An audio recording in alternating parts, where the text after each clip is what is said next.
Good afternoon, everybody. I hope your day is well. So now religion and money, they do not mix. Let me explain. So now as far back as the inception of the Catholic Church, money and religion have gone hand in hand. Now, to be a pope back in those early days, all you needed was a good family name and lots of money. Now we fast forward to the mega churches and the mega pastors of today, and well, they're just like prior religious leaders. These are people who have accrued a great amount of wealth, and in regard to when they ask their church to tithe and to give what money they have, well, give until it hurts to help whatever charity they want to help or whatever predicament the church is in, so on and so forth. They ask you to dig deep. Yet, they don't dig too deep themselves into their own pockets. I find that kind of hypocritical, considering that most pastors or most religious leaders will say that money is the root of all evil. And of course, they always like to paraphrase or reference to Matthew, which is a camel is more likely to get through the eye of a needle than a wealthy man will inherit the kingdom of God. Once again, kind of hypocritical the way I look at it. Now, see, the way I have always looked at the more current religious structure at this time, it's more like my money is my money and your money is my money.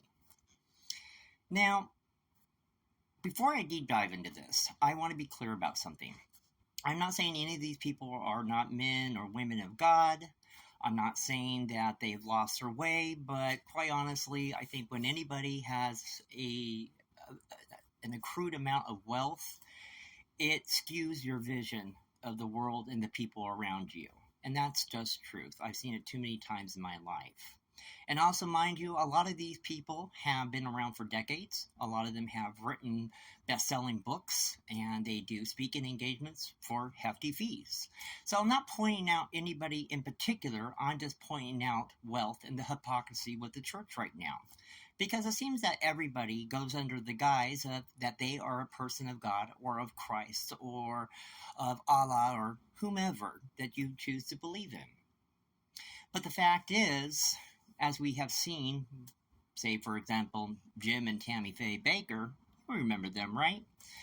Anybody can lose their way because they are human. Didn't say they were perfect. They are human. But it interests me to see how they point out to people how much they need to give, or if they don't give enough, they don't really and truly love God.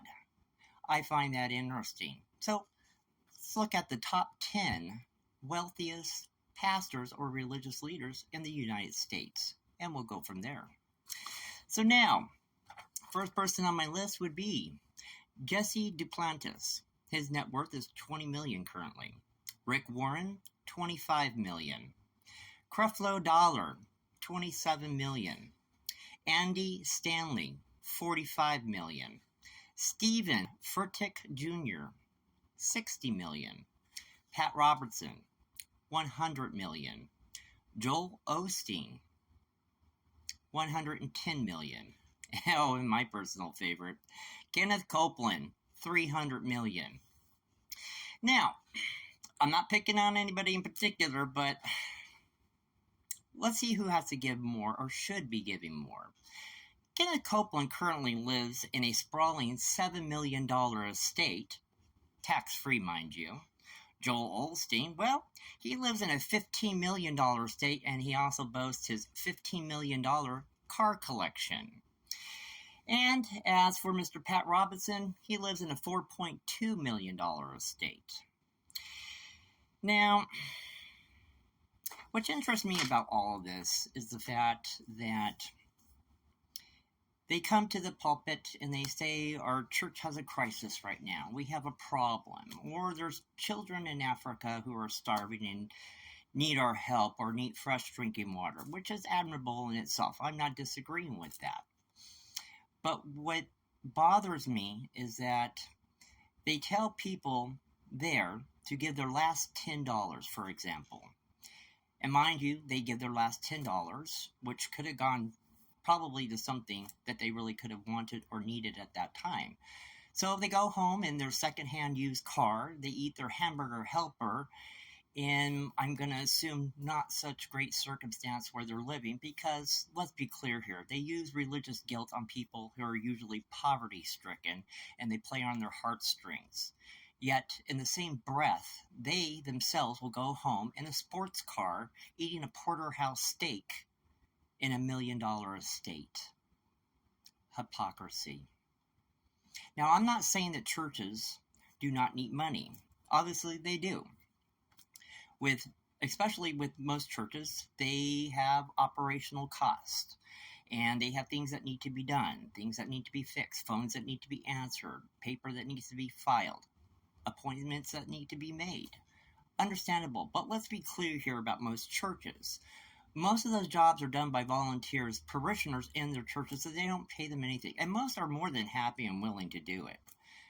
But the problem is this, when you get into the monolith churches themselves, yes, there's production costs, there's scripts that need to be written, there's hair, there's makeup, there's lighting, there's, CPAs. I get it. There's a lot to it. But the fact is, when I also look at what they do charitably, how much they give a pittance as compared to what they bring in, actually. So my problem is this, is that a lot of the problems that they say they need fixed with their church, or the funds that they need to help other people, are problems they actually can fix for the most part themselves because they have the money to do it. Kind of like Oprah. Remember Oprah not too long ago asking money for the survivors of Hawaii? Mind you, she has vast estates globally. She has multiple yachts. She has jets. She has diamonds. She has anything and everything you can think of. And I understand people want to hold on to their wealth, but the fact is they also own artifacts that they can just sign their John Hancock to and actually auction off for an exorbitant amount of money. Problem solved. You didn't have to go into your bank account. But no. They want you to dig deep into your pockets. They just don't want to dig too deep into their own. That is just my thought. That is just my opinion. I hope you guys have a great day. I thank you for listening, and I'll talk to you soon. Have a good day.